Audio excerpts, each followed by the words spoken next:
Imagine waking up tomorrow and realizing your entire society has just completely forgotten how to read. Yeah, literally overnight. Right, like the vast interconnected global supply chains you rely on for food, for technology, basic goods, they've just violently snapped. The Mm. great administrative centers and stone palaces of your world are burning. It's terrifying to even think about. It is, and within a single generation, the absolute pinnacle of human civilization has been swallowed by a completely silent, illiterate dark age. Which, sounds like some kind of apocalyptic fiction. Exactly. But for the people living around the Mediterranean a little over 3,000 years ago, it was their actual terrifying reality. Hmm. So today, you and I are taking a deep dive headfirst into one of the most chaotic, violent, and transformative eras in human history.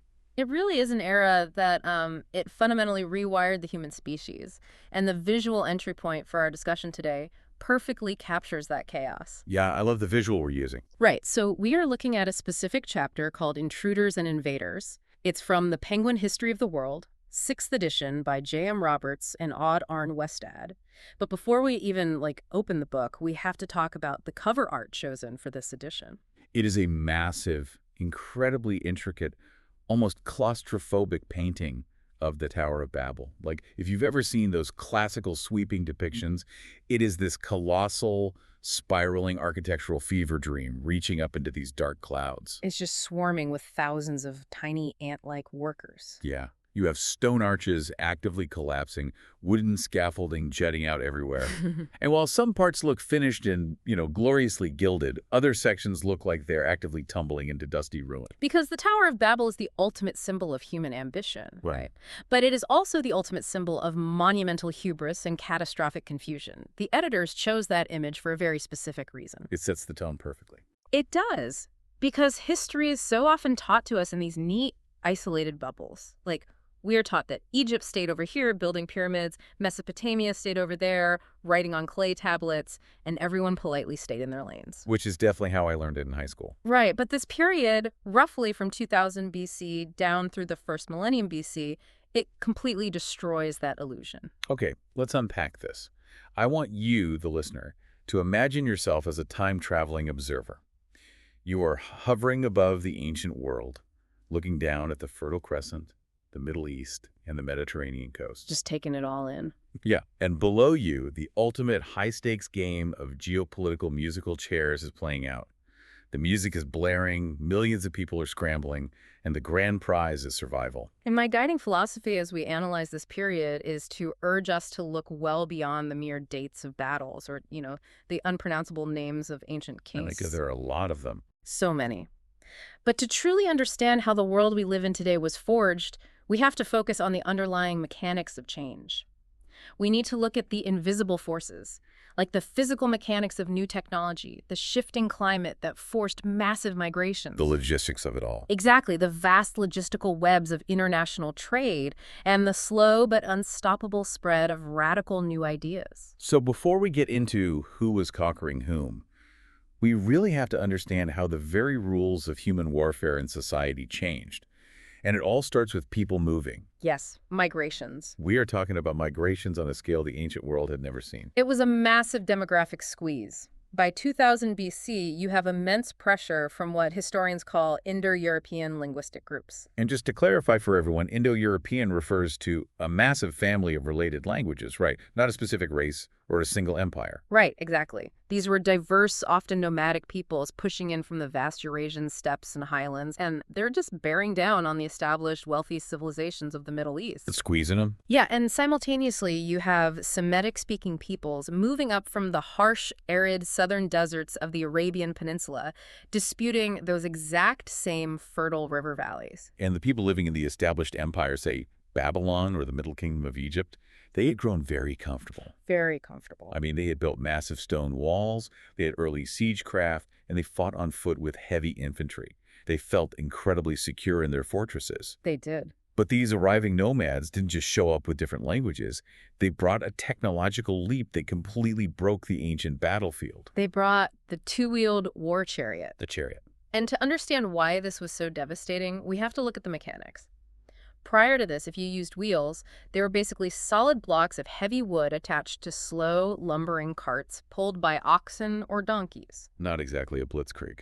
Not at all. But the migrating peoples, however, had mastered the art of steam-bending wood to create spoked wheels. It's just brilliant. It is. A spoked wheel is light, it absorbs shock, and it allows for rapid acceleration. And crucially, they weren't pulling these with donkeys. They integrated the horse. The horse is the real engine here. In the river valleys of Mesopotamia, horses were initially so rare they were treated almost like mythical beasts. Wow, really? Yeah, they were luxury items for kings. But on the Eurasian steppes, horses were abundant. However, a horse is not a machine. You have to selectively breed them for strength. You have to figure out how to feed them in environments where grazing is scarce. That takes generations of knowledge. Right, and you have to invent the bridle and bit to actually control a massive, panicked animal in the middle of a screaming battlefield. I try to imagine what it would be like to be, an Egyptian foot soldier armed with a copper axe and a wooden shield, just standing in the dirt. Waiting for the attack. Yeah, and you've never seen a horse move at a full gallop before.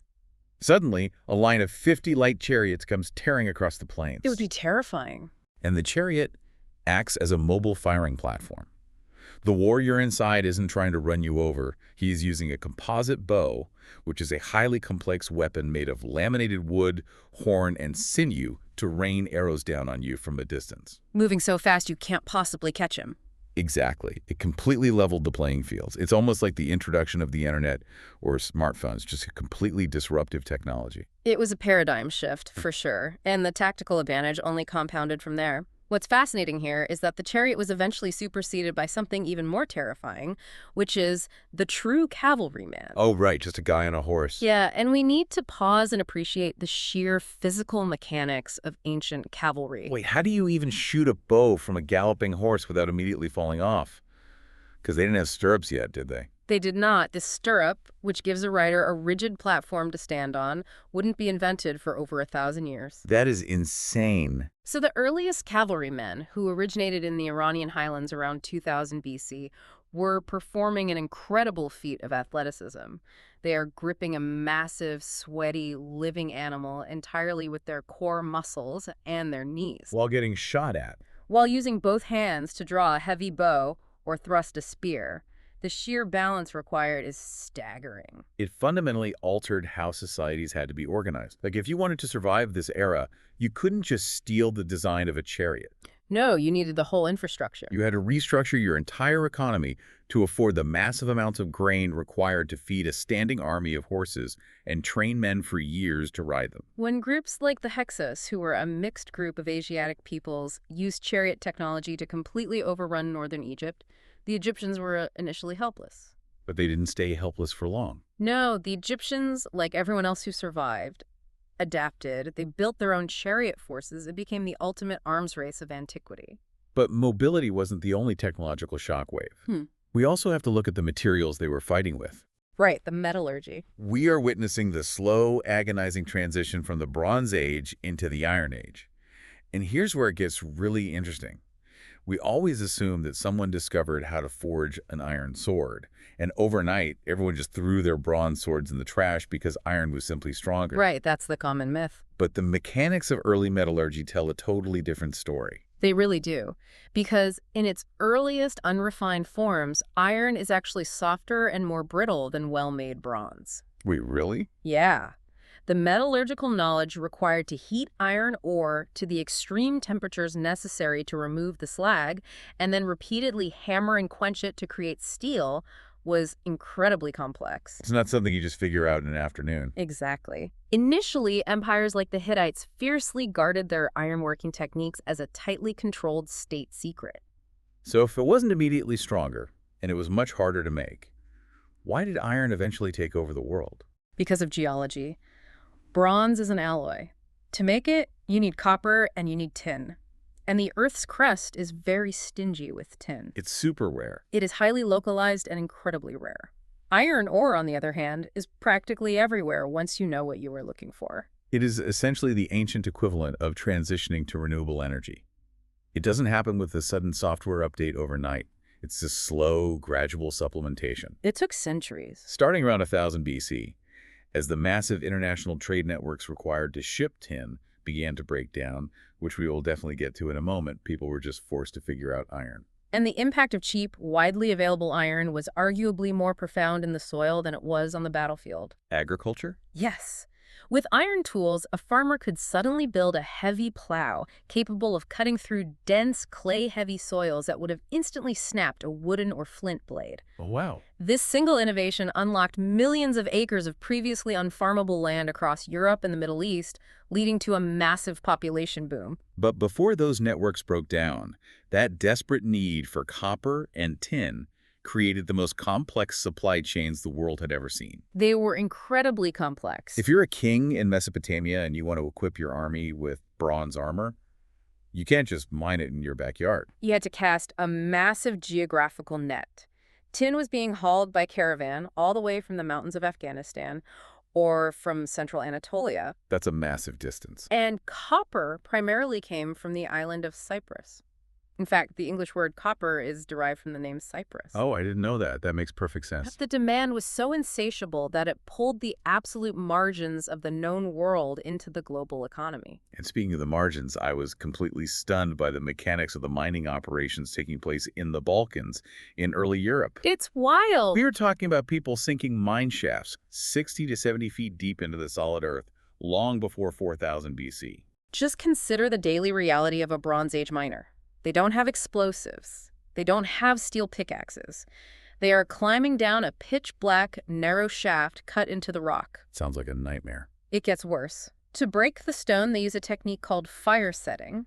They build a massive fire against the rock face to heat it to extreme temperatures, and then they throw cold water on it to violently fracture the stone. While they are down there. Yes, and then they chip away at the cracks using picks made from deer antlers. And they are doing all of this while hauling the heavy ore back up 70 feet using ropes and baskets, while trying not to suffocate from the smoke and lack of ventilation. It's just a staggering human effort. It really is. And if we connect this to the bigger picture, this logistical necessity forged an incredibly cosmopolitan ancient world. Their relentless search for these specific resources forced vastly different cultures to interact, to negotiate, and to innovate. Because moving thousands of pounds of metal across the ancient world required a total revolution in transport. Exactly. On land, you see the domestication of the camel in the mid-2nd millennium BC. Suddenly, the deep, waterless deserts aren't a barrier anymore. They are a highway for caravan trade. But to move real bulk, you needed ships. And the maritime engineering in this era is wild. The Egyptians of the Third Dynasty had already begun putting square sails on their riverboats. This is a monumental leap. Tapping into wind power. Right, tapping into non-human, non-animal kinetic energy for the first time. But there is a severe limitation to the physics of a simple square sail. Right. A square sail is basically a giant parachute. It catches the wind blowing from behind you. You cannot tack or zigzag into a headwind with a square sail. Which means your entire international trade network is completely at the mercy of prevailing wind patterns and seasonal weather windows. You just have to wait. If the winds aren't blowing in the direction of your destination, your massive shipment of copper sits on the beach for months. Yet, despite these limitations, they scaled the operation massively. By the 13th century BC, there are merchant ships sailing the eastern Mediterranean that are capable of carrying more than 200 copper ingots.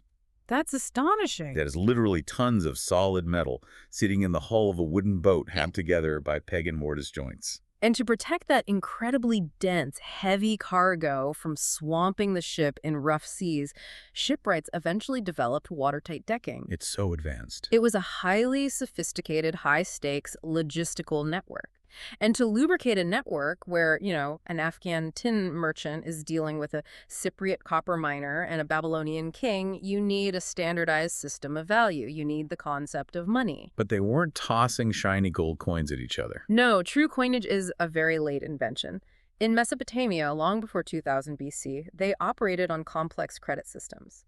Values of account were calculated in specific measures of grain or silver. Like a spreadsheet. Kind of, yeah. You might trade a flock of sheep for a certain weight of copper, but the contract would be written in the silver equivalent to ensure fairness, even if no actual silver changed hands. The first time we see something approaching physical currency, officially sealed metal that guarantees a specific weight and purity, it survives from Cappadocia in modern-day Turkey. in the form of silver ingots from the late 3rd millennium BC. But the leap to a true state-backed standard took centuries.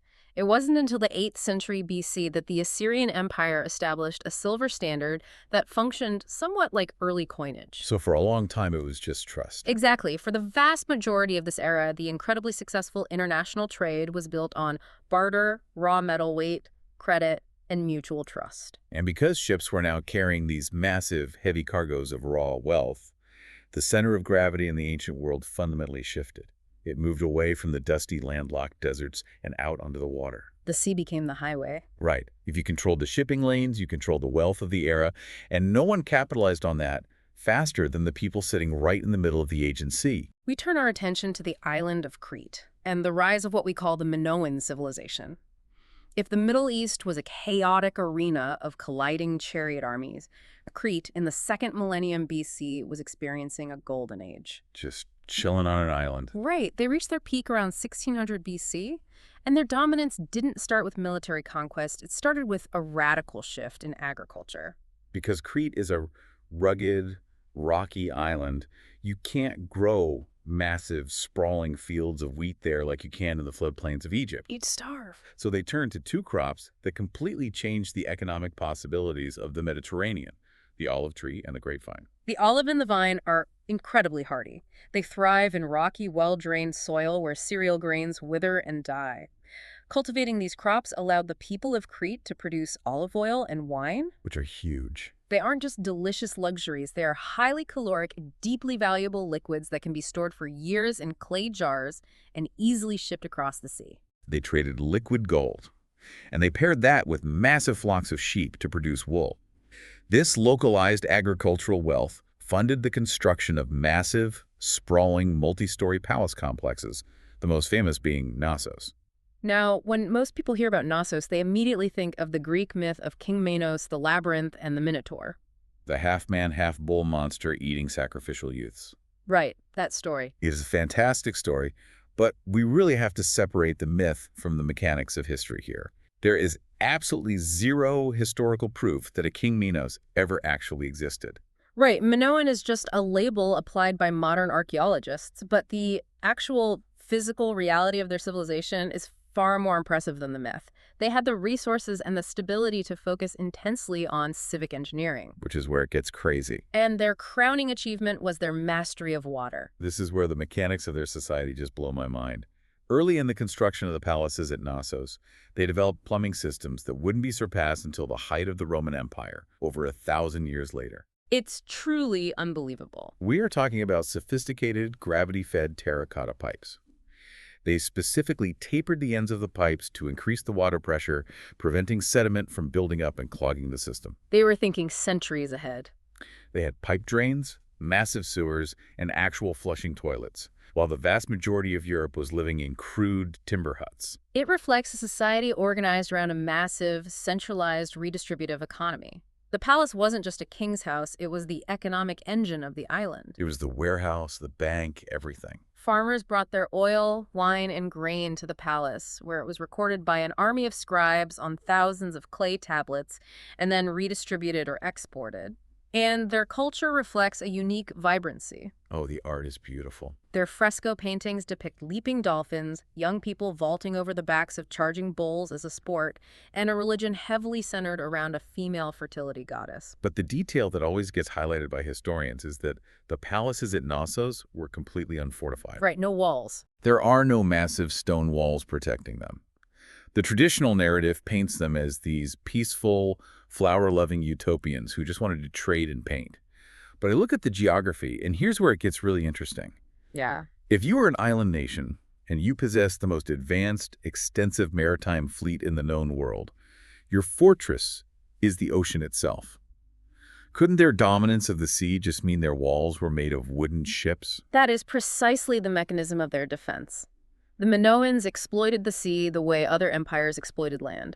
They dominated the shipping lanes so thoroughly that no rival fleet could even approach their shores without being intercepted. They were untouched. They heavily influenced the Egyptian New Kingdom, they traded as far west as Sicily, and they utterly dominated the Greek mainland through economic leverage. They didn't need stone walls because they controlled the water. until the water turned against them. Sometime after 1600 BC, the Minoan palaces were violently destroyed, and the leading theory points to a geological cataclysm of unimaginable scale. The eruption of the volcanic island of Thera, which we now call Santorini. Thera is roughly 70 miles north of Crete. When that volcano detonated, the central caldera collapsed into the sea. The mechanics of an eruption that size are apocalyptic. It would have triggered a massive, towering tsunami racing across the Aegean. Just imagine standing on the northern coast of Crete. You see the ocean suddenly get sucked out into the horizon, leaving ships stranded in the mud. A terrifying sight. And then a wall of water, dozens of feet high, slams into the coast, instantly obliterating the Minoan fleet and their coastal trading hubs. And the tsunami was only the first blow. The eruption ejected cubic miles of ash into the atmosphere. The prevailing winds would have carried that thick, choking ash directly over Crete, burying those vital olive groves and vineyards, and plunging the island into a volcanic winter. For a highly centralized palace economy that relies entirely on an agricultural surplus to feed its scribes, artisans, and sailors, a blighted harvest is a death sentence. The entire bureaucratic system just starves and shatters. And nature abhors a power vacuum. With Minoan naval supremacy wiped out and their economy in ruins, the people living on the Greek mainland saw their opportunity to cross the sea. These were the Mycenaeans, or the early Achaeans, and they were the polar opposite of the Minoans. The Mycenaeans were part of those broader Indo-European migrations we talked about. They were the ones who brought the horse and the war chariot down into the rugged Greek peninsula. So they were hardened warriors. They did not have the luxury and an island moat. They lived on the mainland, constantly exposed to the brutal, chaotic pressures of migrating tribes and rival warlords. So they built walls. And not just any walls, they built using what later Greeks would call Cyclopean masonry. Because the limestone boulders were so massive, they believed only giant cyclopes could have lifted them. They selected highly defensible, rocky outcrops, the Acropolis, and built heavily fortified citadels at sites like Mycenae, Athens, and Pylos.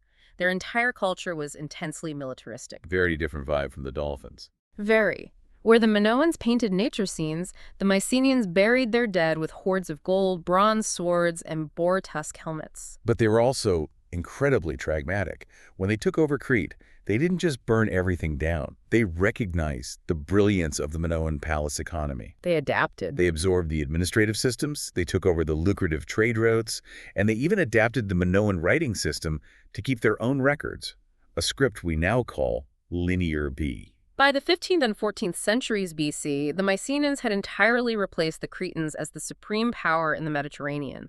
They established trading colonies in Asia Minor. They aggressively pushed their ships up toward Troy at the entrance to the Black Sea to control the metal trade. They were everywhere. They were the new, wealthy masters of an incredibly complex, interconnected global supply chain. But the problem with a highly interconnected global web is that if you pull one vital thread too hard, the entire structure unravels.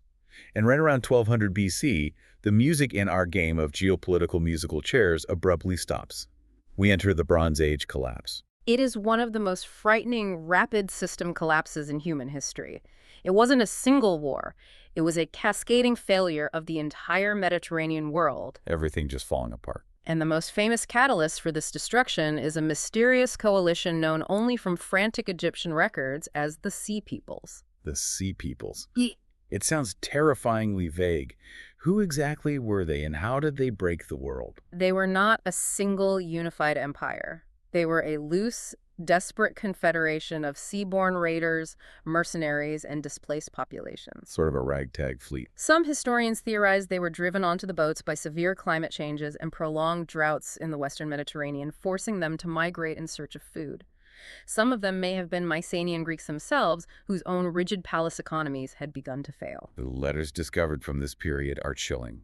You have the king of the wealthy trading city of Ugarit writing to the king of Cyprus, practically begging for help, saying, "The enemy ships have arrived, my cities are burned, and my troops are all gone." To understand their impact, consider the mechanics of a Viking raid thousands of years later.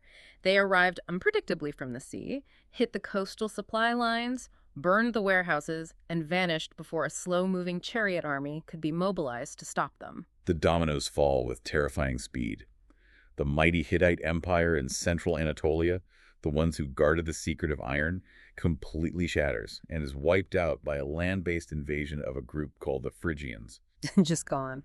Egypt, the eternal superpower, bleeds itself dry, fighting wave after wave of sea peoples in the Nile Delta. They survive, but the Egyptian empire fractures and permanently loses its dominance. One specific group of these sea peoples, known in Egyptian records as the Peliset, eventually settled on the coast of the Levant.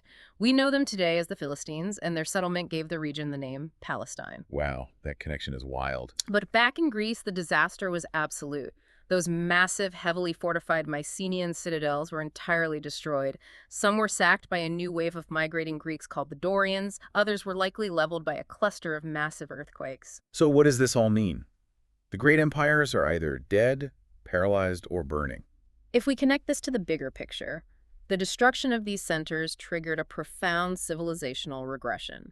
We enter what historians call the Aegean Dark Ages.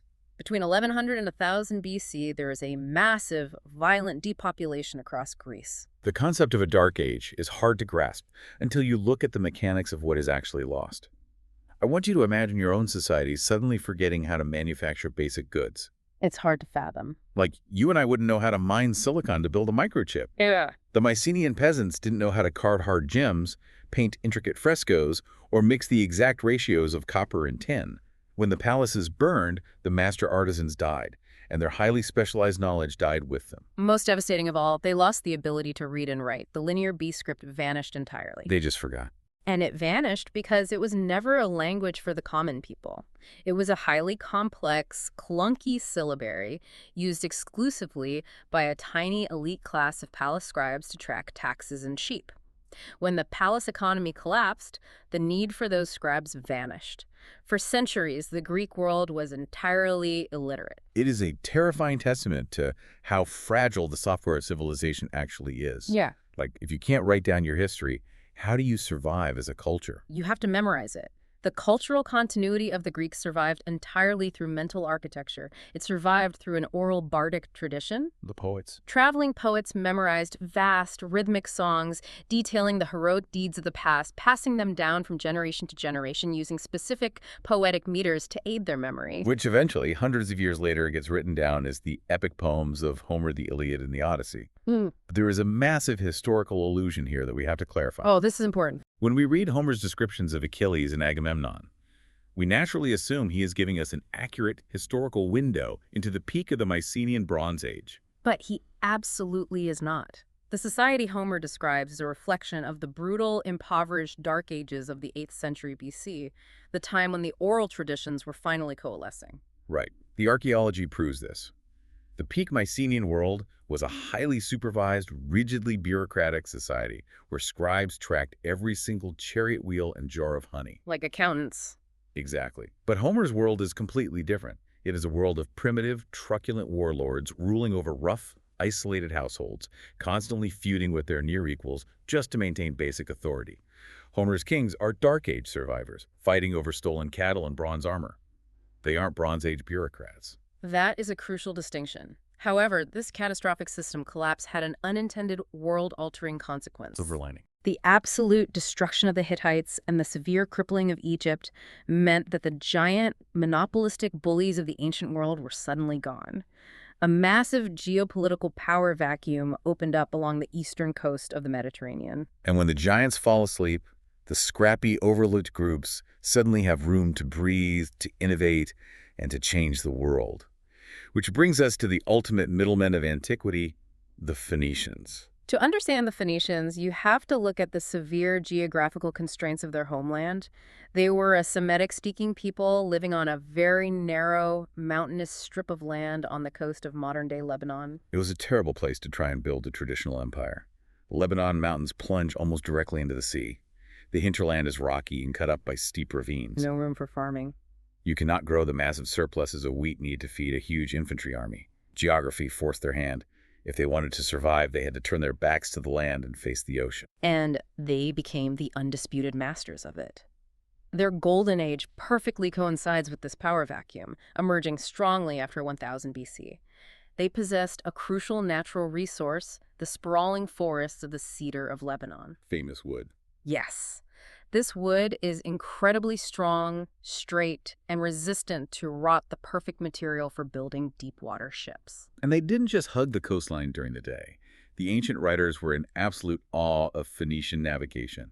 They figured out how to navigate at night by using the stars, specifically utilizing the North Star, which the Greeks actually called the Phoenician star. Because of this navigational mastery, they were the first people to break out of the Mediterranean entirely. They sailed their cedar ships through the treacherous Strait of Gibraltar and out into the open, violent swells of the Atlantic Ocean. That is incredibly brave. They established trade routes down the coast of Africa, up the coast of Spain to extract massive amounts of silver, and they made the incredibly dangerous months-long journey all the way to the misty shores of Britain, purely to secure a steady supply of tin. They became the connective tissue of a slowly recovering world.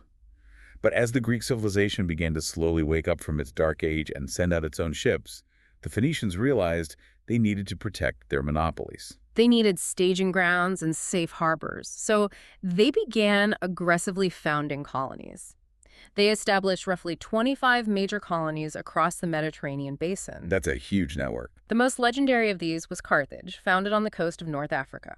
Carthage was perfectly positioned to choke off the narrowest point of the Mediterranean, securing Phoenician access to the desperately needed metals of the West. But they weren't just hauling heavy metal. They dealt in extreme luxury. They were famous across the ancient world for their dyes, specifically Tyrian purple. And the mechanics of making this dye are absolutely repulsive. It is a fascinating foul process. To get this specific, vibrant purple color that wouldn't fade in the sun, you had to harvest thousands of decaying carnivorous murex sea snails. Sea snails. You crush them, let them rot in massive vats in the sun, and extracted a tiny gland.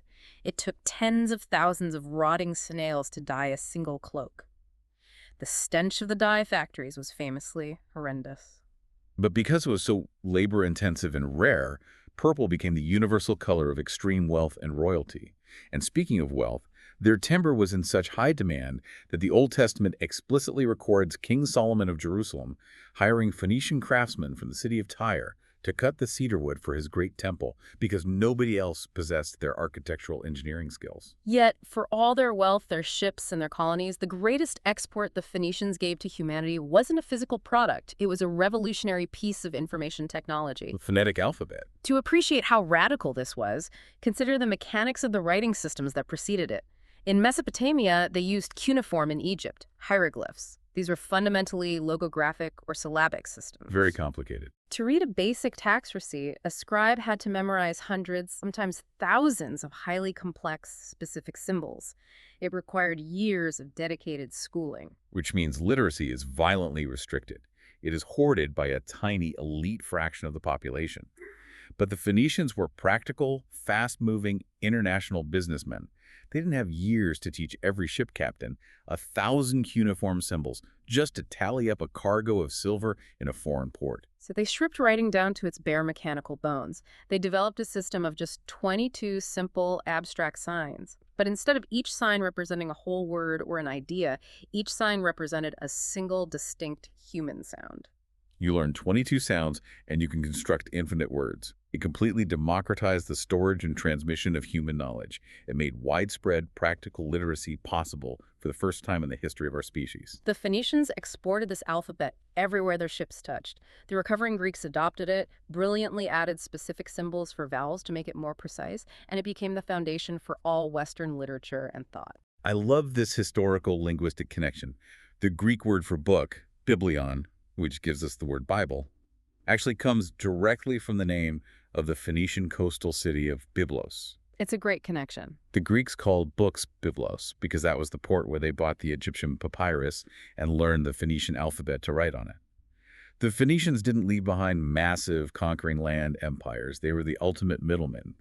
But they literally provided the operating system that human civilization still runs on today. And while the Phoenicians were rewriting the rules of commerce and communication on the coast, another relatively insignificant group of people was navigating the exact same power vacuum just a few dozen miles inland. Then they were up to something very different. And their innovations were about to revolutionize human theology and ethics in ways that still dictate global politics right up to the present moment. We are talking about the Hebrews, the nomadic tribes, who would eventually forge the identity of the Jewish people.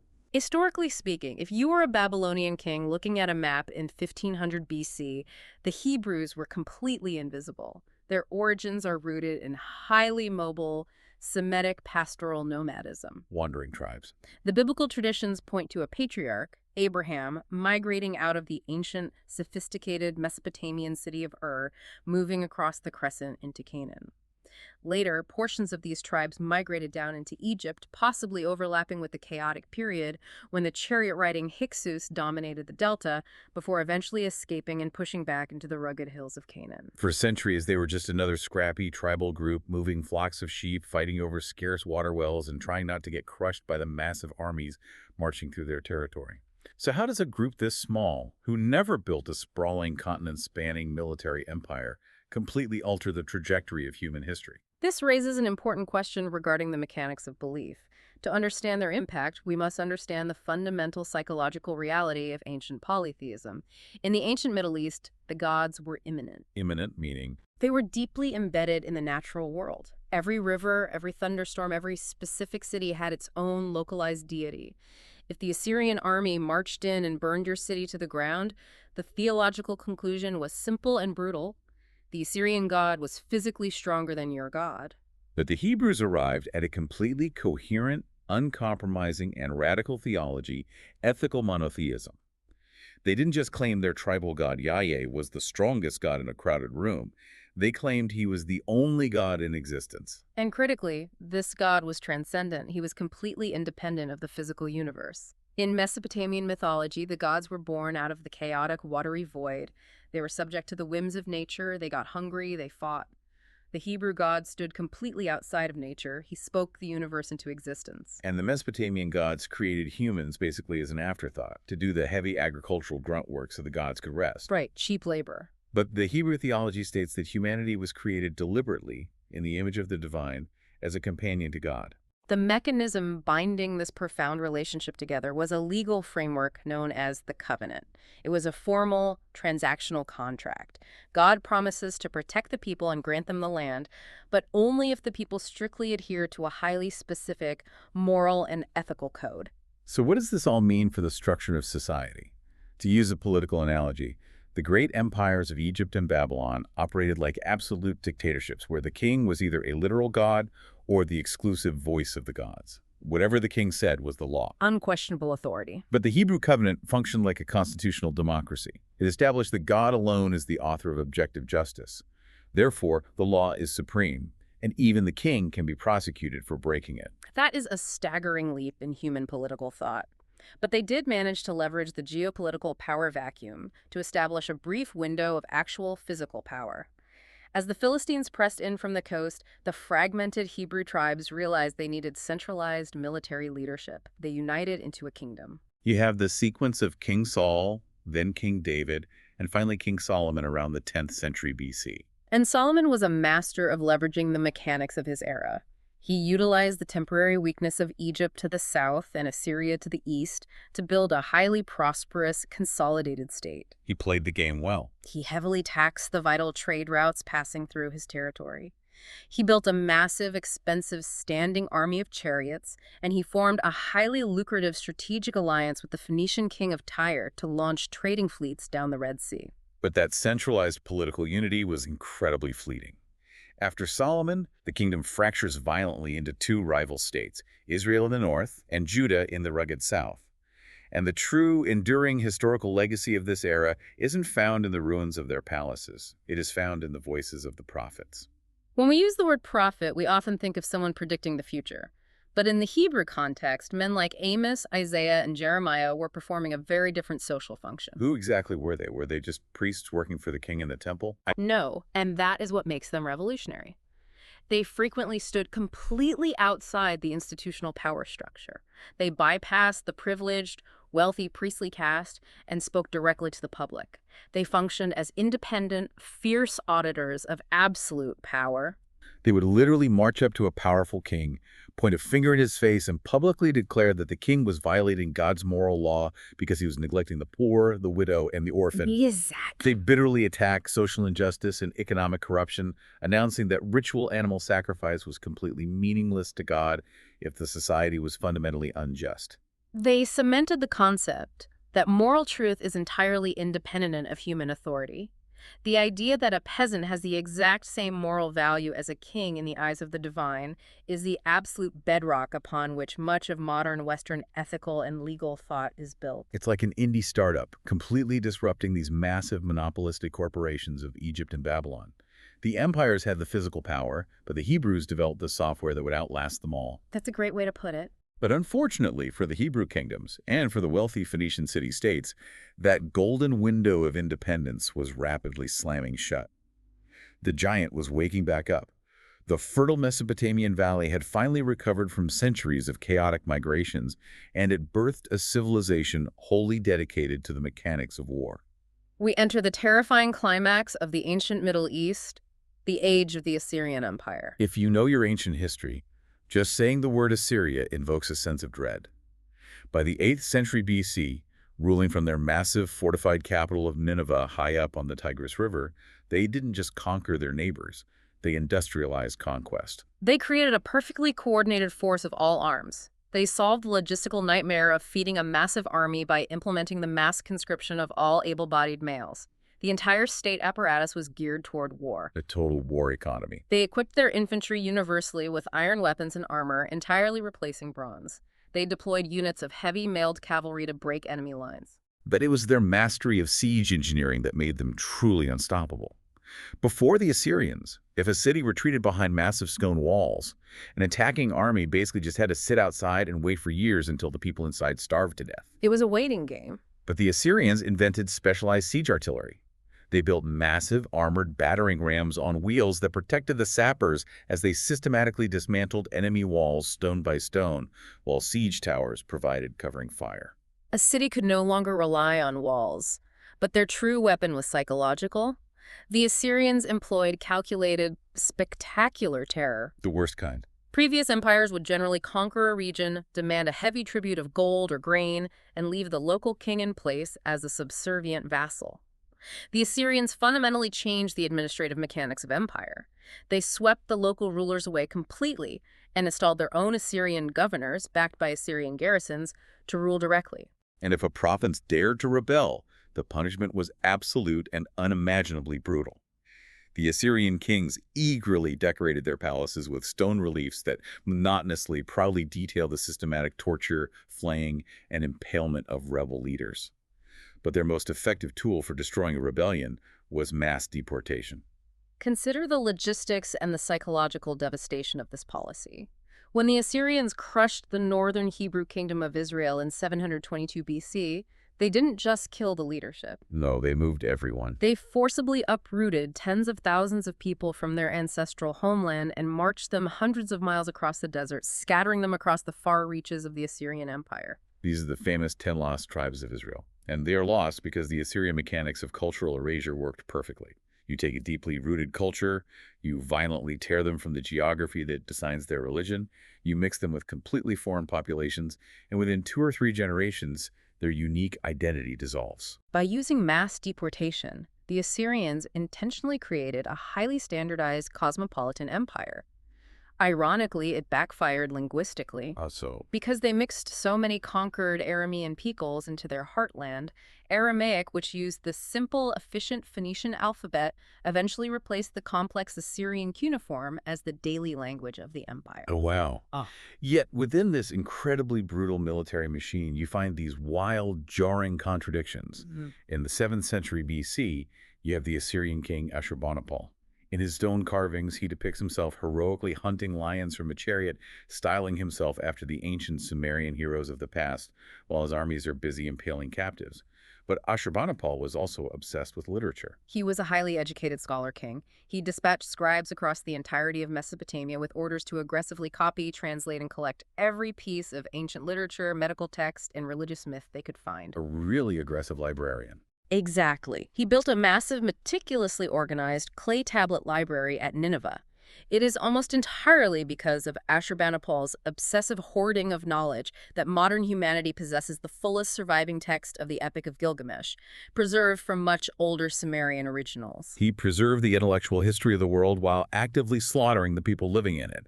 But ultimately, the brutal mechanics of the Assyrian machine ground down. They suffered from a classic, fatal case of imperial overstretch. They pushed their borders too far, expanding all the way down into Egypt and deep into the mountains of Elam. Just fighting on too many fronts. The constant warfare bled their agricultural workforce dry. And the moment the Assyrian war machine showed a hint of weakness, the peoples they had terrorized for centuries pounced. A massive coalition forms. The Babylonians in the south rise up in rebellion, but the real death blow comes from a completely new geopolitical player entering the stage from the eastern mountains, the Medes and Iranian people. And they bring with them a terrifying new ally, the Scythians. The Scythians represent another monumental turning point in military mechanics. They are pure steppe nomads, pouring down from Central Asia. They fight entirely as light cavalry archers. No infantry. Right, and they mastered the incredibly difficult recurve bow, allowing them to fire with devastating armor-piercing force while retreating at a full gallop. This eruption of steppe nomad cavalry into Western Asia is a force that will repeatedly dictate the fate of empires for the next 2,000 years. This combined coalition absolutely shatters Assyria. In 612 BC, the impregnable fortress of Nineveh is besieged, sacked, and burned to the ground. The Assyrian Empire vanishes into the ash, and this clears the stage for the grand finale of our deep dive, the brief, spectacular explosion of the Neo-Babylonian Empire. It's truly the Indian summer of ancient Mesopotamian civilization. Led by the infamous king Nebuchadnezzar. If Assyria was the ultimate military machine, Nebuchadnezzar's Babylon was the absolute zenith of architectural, aesthetic, and imperial grandeur. The city of wonders. This is the king credited with building the Hanging Gardens of Babylon, a marvel of hydraulic engineering that became one of the seven wonders of the ancient world. He built the massive, towering Ishtar Gate, covered in brilliant glazed blue bricks and golden dragons. But he also utilized the brutal mechanics he learned from the Assyrians. When the southern Hebrew kingdom of Judah rebelled, Nebuchadnezzar marched his army to Jerusalem. In 587 BC, he laid siege to the city, breached the walls, completely destroyed Solomon's temple, and initiated the Jewish exile, dragging the surviving population into captivity in Babylon. But here's where that Hebrew theological anomaly proves its resilience. Because the prophets had spent centuries arguing that God was transcendent and independent of physical geography, the Jewish identity survived the deportation. Unlike the northern tribes. Right. They didn't vanish into the melting pot like the 10 tribes did. Their religion adapted. They realized they didn't need a physical stone temple in Jerusalem to worship a universal God. They compiled their sacred texts and maintained their identity while weeping by the rivers of Babylon. Meanwhile, Nebuchadnezzar was pouring the wealth of the conquered world into elevating Babylon to unprecedented, intoxicating heights. And this brings us right back full circle to the cover art of our source book, The Tower of Babel. The chaotic festival. The text describes the ultimate climax of this era through the mechanics of the Babylonian New Year festival, dedicated to their supreme god, Marduk. Walk us through the sensory reality of that festival. It was an overwhelming display of absolute power. Every year, massive, heavy statues of all the provincial gods from across the empire were loaded onto barges and brought down the rivers and canals to Babylon. Like a massive parade. They were carried by legions of priests down the great processional way, a magnificent wide street walled by glaring stone lions to take counsel with Marduk inside his towering ziggurat temple. The Greek historian Herodotus later claimed that the statue of Marduk sitting inside the temple was crafted from 2¼ tons of solid gold. 2¼ tons of gold. Think of the immense, crushing physical labor required just to mine, refine, transport, and cast that much metal. The theological drama playing out in the streets was a direct mirror of the political reality. The lesser gods gathered in Babylon to physically endorse Marduk's eternal, unquestionable authority over the universe. Which means endorsing the king. Exactly. And because the king of Babylon was Marduk's earthly representative, it was the ultimate theological endorsement of absolute, unquestionable monarchy. The king alone was responsible for holding back the forces of chaos. It was magnificent, it was supremely arrogant, and it was incredibly fragile. Because it all comes tumbling down so fast, Nebuchadnezzar dies. His successors are weak and lose their grip on the angry, heavily taxed provinces, and in 539 BC, an entirely new force arrives from the east, Cyrus the Great, leading the armies of Persia. And with Cyrus marching peacefully through the gates of Babylon, a massive, heavy door slammed shut on history. As the book perfectly concludes, an independent Mesopotamian tradition going back to Sumer was over. We are at the edge of a new world. It is an absolutely incredible journey we've taken today. We started with the terrifying mechanics of chariot-riding nomads, and the seafaring Minoans with their terracotta plumbing. So much change in such a short time. We watched the devastating cascading collapse of the Bronze Age supply chains. We saw the desperate resilience of the Phoenicians democratizing knowledge with the alphabet, the Hebrews forging a transcendent moral code that would outline the future of global religion. And finally, the brutal, glorious, doomed climax of the Assyrian war machine and the golden towers of Babylon. All of these forces, the iron, the shipping lanes, the forced migrations, the radical theology, were violently swirling together in this chaotic crucible. And I want you, the listener, to remember that the modern world you navigate every single day, the phonetic letters you type on your phone, the ethical frameworks embedded in your legal system, the incredibly fragile globalized trade networks delivering goods to your front door, it was all forged right here in this specific muddled, violent era of intruders and invaders. But before we leave you today, I want to offer a final thought to ponder, building off that dramatic fall of Babylon. When Cyrus the Persian walked through the Ishtar Gate, a continuous cultural and political tradition spanning well over 2,000 years effectively vanished from political dominance. It's hard to wrap your head around that much time. The line of Sumerian and Babylonian kings was broken forever. But it begs a profound question. When a civilization that old and that deeply rooted in the soil finally falls, does its worldview truly disappear? Or does it simply camouflage itself, living on like a ghost in the architecture, the administration, the laws, and the very minds of the conquerors who claim to have destroyed it? Now that is something to chew on. Thank you for joining us on this deep dive. Keep questioning the neat, orderly historical narratives you've been taught. Look to the chaos that actually shapes our world, and we will see you next time.